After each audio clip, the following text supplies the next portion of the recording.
జై శ్రీరామ్ అండి. ఇది వచ్చేసి మనం చేసుకున్న పైలేర్ మోడల్ ఎగ్జాక్ట్ కాదు, కొద్దిగా మనం కావాల్సినట్టు చేసుకున్నాము. అంటే ఇది 10 కుటుంబాలకు ఇచ్చేటట్టు. ఇది వచ్చేసి ఇందులో అన్ని మొక్కలు ఉంటాయి, దాదాపుగా పండ్ల మొక్కలు ఎక్కువ ఉంటాయి, దానికి అనుగుణంగా ఎరువిచ్చే మొక్కలు కూడా ఉంటాయి. కొద్దిగా లోపలికి వెళ్దాం. కొబ్బరి ఒక 100 ఉంటాయి ఇందులో.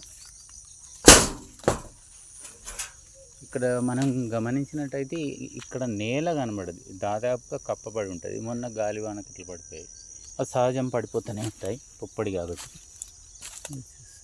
ఇంకా కొన్నిట్లు ఉంటాయి. నేల ఎప్పుడు చల్లగా ఉండాలి. ప్రకృతి వ్యవసాయంలో ముఖ్యమైనదంటే జీవ వైవిధ్యం ఉండాలి, సూక్ష్మ వాతావరణం ఉండాలి. ఇది వచ్చేసి మిర్చి. ఇది దాదాపు 2 years నుంచి కాస్తుంది మిర్చి. ఇది వచ్చేసి మిరియాలు కూడా బాగా వస్తున్నాయి. అంటే మన హీట్ క్లైమేట్లో రాదని అంటారు, ఇవి వస్తున్నాయి. ఇవన్నీ త్రూఅవుట్ ఇయర్ వస్తుంది. ఇది బుష్ పెప్పర్ అనేసి కొన్ని 1 yearకి వచ్చేటివి కూడా పెట్టాము.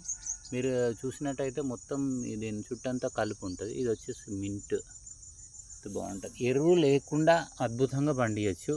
అతి పోషక విలువలతో కూడిన ఆహారం ఇట్లా పండించినట్టయితే మనము ఆరోగ్యంగా ఉండొచ్చు, వినియోగదారులు కూడా బాగుంటారు.